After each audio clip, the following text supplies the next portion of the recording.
tout le monde, Irvine Félix ici, j'espère que vous allez bien. On est le jeudi 2 mars, il est 9h30 et ça veut dire qu'il nous reste exactement 79 jours avant le début de la compétition. Et je suis super content parce que ce matin j'ai fait la plus basse pesée depuis le début de la prep à 88,80 kg. Et j'ai super hâte de continuer à sécher pour être écorché comme never. Aujourd'hui pour l'épisode 3, on va se poser toi et moi et on va répondre à des questions que j'ai mis sur mon Instagram. En plus j'ai ma petite créatine, la Goumirti à côté de moi, c'est vraiment super bon franchement, ça fait grave plaisir, je vais la poser là. Et on va commencer à répondre aux questions. Mais avant de commencer, si c'est pas déjà fait, lâche un like sur la vidéo, abonne-toi à la chaîne, on est en route pour atteindre les 1000 abonnés et je sais qu'on peut y arriver avant que je monte sur scène le 20 mai. Rejoins l'aventure, c'est 2 à 3 voire 4 vidéos au fur et à mesure de la prep qui sortiront par semaine sur la muscu, sur la nutrition, sur l'entraînement, sur la motivation, sur le lifestyle, bref plein de trucs que tu pourrais aimer si t'es là. Donc abonne-toi à la chaîne, rejoins l'aventure et sur ce on va commencer avec la première question. Du coup j'ai toutes mes questions sur mon téléphone et la question numéro 1 c'est: comment va se passer la compétition? Est-ce que tu l'as fait seul ou accompagné? Du coup, comment ça se passe une compétition de bodybuilding?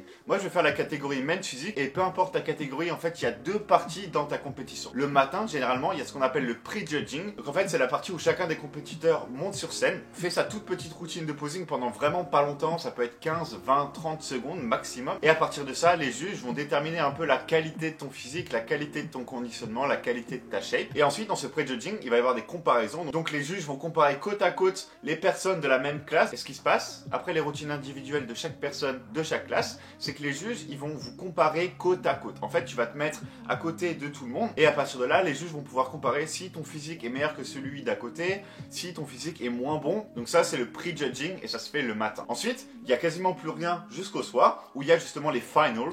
Donc en gros, c'est la phase finale de ton show. Et là, pour le coup, tu as de nouveau une routine individuelle où justement là, c'est peut-être un peu plus long selon les catégories. Il y a généralement un peu plus de show, il y a de la musique et c'est pas là où en fait tu vas vraiment montrer ton meilleur physique. Et donc à ce moment-là, quand tout le monde est repassé sur cette nouvelle routine, tu vas avoir l'annonce des gagnants et tous ces gagnants-là de chaque classe, ils vont refaire une nouvelle routine individuelle et de nouveau des comparaisons pour gagner ce qu'on appelle le overall, c'est-à-dire gagner la compétition parmi tous les meilleurs de chaque classe, de chaque catégorie. Ensuite, est-ce que je la fais seul ou accompagné? Dans ma catégorie main physique, je la fais seul. Et cette compétition-là, j'ai un pote aussi qui le fait, donc je serai pas réellement tout seul, mais parce que je vais pas mettre la pression d'annoncer, donc je vais pas dire qui c'est, et il annoncera quand il voudra. Question numéro 2. C'est quoi tes objectifs pour la compétition en termes de classement, en termes de poids, en termes de perf? Et mon objectif principal, c'est pas forcément de finir premier, comme je l'ai dit dans la vidéo d'introduction, mais c'est vraiment de ramener mon meilleur physique ever.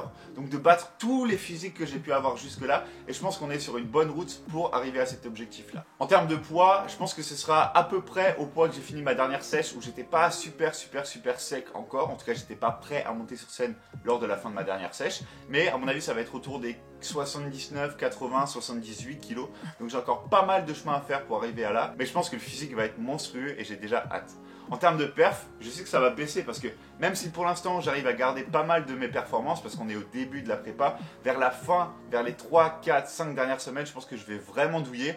Du coup, je vais pas m'attacher trop aux performances, je vais plutôt m'attacher à l'intensité que je mets dans chaque série, dans chaque répétition pour maximiser ma rétention de muscles. Troisième question, toujours sur la compétition, est-ce que tu es coaché et comment tu vas faire pour t'organiser au fur et à mesure de la compétition?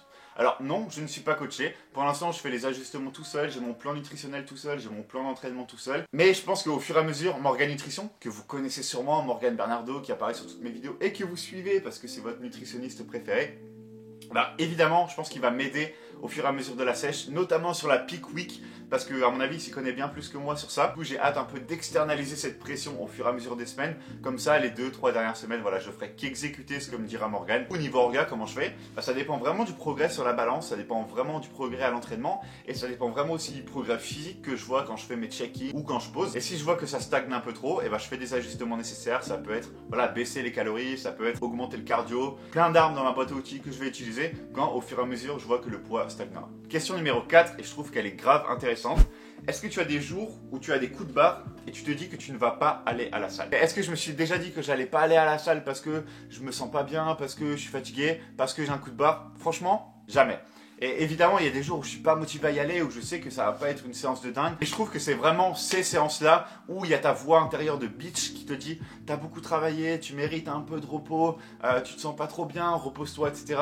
Ou c'est le plus important d'y aller et de ne pas écouter justement cette bitch intérieure. Et ça revient évidemment à une question de discipline. Comme je l'ai dit, évidemment, il y a des jours où je suis pas motivé, mais si j'allais au sport que les jours où j'étais motivé, si je travaillais sur mes projets seulement quand j'étais motivé, je faisais mes 35 minutes de cardio seulement quand j'étais motivé, bah en vrai, je ferais pas grand chose, ou en tout cas, j'irais pas super loin sur la durée. Alors que quand t'es discipliné, en fait, cette question-là, tu te la poses même pas. Tu sais que tu vas y aller. Il n'y a pas le choix, juste parce que tu le fais. C'est ce que tu fais, aller à la salle et te démonter, tout donner, c'est ce que tu fais. Tu te lèves, peu importe les circonstances extérieures, tu vas à la salle parce que tu sais que tu dois le faire. Et tu sais aussi surtout que c'est dans ces moments-là, c'est après les séances que tu n'avais pas envie de faire que tu te sens super bien, ou en tout cas que tu te sens super fier de les avoir fait. C'est aussi pour ça que ma marque de vêtements s'appelle Discipline, c'est pour justement véhiculer ces valeurs-là, parce que c'est pas sur la motivation que tu dois compter, c'est vraiment sur la discipline, et c'est ça qui va te faire avancer. Tu le fais, peu importe si t'as pas envie, tu le fais, tu fermes les yeux, tu fais juste les mouvements, tu montes marche par marche, tu penses minute par minute, mais juste tu le fais. Donc, est-ce que j'ai des moments où j'ai des coups de barre? Oui. Est-ce que je me dis que je vais pas aller à la salle? Non. Alright, question numéro 5. Comment tu t'entraînes au posing / à poser? J'ai vraiment aucune connaissance de quoi que ce soit en termes de posing. J'ai juste vu des gens le faire. Je sais qu'il y a des gens, même dans ma salle, qui font pas de compétition, mais qui le font bien mieux que moi. Donc du coup, il n'y a pas de sorcier, hein. Je regarde masse de tutoriels sur YouTube. Dès que je vois des trucs sur le posing, je regarde, j'essaye de noter les choses. J'essaye de pratiquer aussi dans ma chambre ou dans le miroir à la salle. En vrai, vu que j'ai pas de connaissances, vraiment, je me nourris de tout ce qui est sur internet, de tout ce qui est sur les réseaux pour savoir comment mieux poser. Question numéro 6, quid du sexe pendant la prépa? Est-ce que tu fais nofap? Est-ce que tu as des problèmes par rapport à ça? J'ai aucun problème par rapport à ça, donc t'inquiète pas frérot, ça va. Et je pense que pour quelques semaines ça va aller encore. Mais par contre, ce qui est important de dire, et je pense que je ferai une vidéo sur les 2-3 dernières semaines de la sèche, au fur et à mesure d'une sèche, au fur et à mesure d'une prépa où tu fais descendre ton corps à un poids qui est vraiment pas sain, et ben tu vas avoir des problèmes hormonaux. Évidemment, tu vas dérégler un peu tout ce côté hormones, et donc il se peut que ta libido elle drop de fou. Et ça, je l'ai jamais encore expérimenté parce que, comme je l'ai dit, je me suis jamais poussé autant que je vais me pousser là. Donc je sais pas exactement ce que ça va faire, mais je sais qu'à mon avis, et c'est quasiment certain que ça va arriver sur les dernières semaines. Et sur le concept de nofap, il y a un truc intéressant que moi je trouve dans toute cette théorie du nofap, c'est le côté discipline et énergie que ça te donne. Le fait de pas succomber à ce désir-là, le fait de pas succomber à une récompense instantanée à tes désirs, je pense que c'est un skill qu'il faut développer. Mais si dans la vie t'es toujours à te dire ah ouais ok, ou à toujours succomber à tous les plaisirs instantanés, là je parle pas forcément sexuel, hein, mais je parle de voilà, sortir, te mettre une caisse avec tes potes, je parle de voilà, prendre la pizza parce que t'as faim et que du coup je sais pas, tu penses que tu mérites une pizza. Et ben tout ça, c'est super important de masteriser ta discipline, ton self-control. Et je pense que le nofap, quelque part, ça peut jouer un rôle là-dedans. Question numéro 7. Quel projet pour Discipline Athletics cette année? 2023, franchement, ça va être une énorme année. On a beaucoup de choses de prévues. Déjà, on a revu toute la stratégie autour des produits qu'on propose. Au départ, on était vraiment sur des produits qui fitaient, des produits un peu comme Gymshark, un peu comme MyProtein. Mais on s'est dit qu'on n'apportait pas forcément de valeur, on reconnaissait pas la marque. Même si on faisait vraiment une très belle qualité, je pense qu'on n'avait pas cette image de marque qui se développait et qui nous permettait, au fur et à mesure, de nous développer, nous, en tant que marque. Donc du coup, on a vraiment shifté notre focus. Et ce qu'on va faire cette année, c'est focus un peu déjà sur nos shorts, qui sont nos best-sellers, qui sont vraiment super quali et super claquants avec plein de couleurs qui sont super cool. On va focus sur beaucoup d'oversize avec des designs qui sont beaucoup plus réfléchis, qui mettent vraiment beaucoup plus en valeur la marque et les messages qu'on veut faire passer à travers nos pièces. Donc ça, c'est ce qu'on va commencer à faire dès le 18 mars avec le lancement de ces oversize là, donc que je vous avais déjà présenté. Mais donc ça, ouais, ça va être vraiment le premier produit qu'on va lancer en 3 couleurs dès mars. Et à partir de là, vraiment, ça va être super constant parce qu'on va essayer de faire aussi beaucoup plus de drops. Là, je vais pas vous spoiler, mais sample d'été d'avril, sample d'été de mai, juin. Donc vraiment, on a beaucoup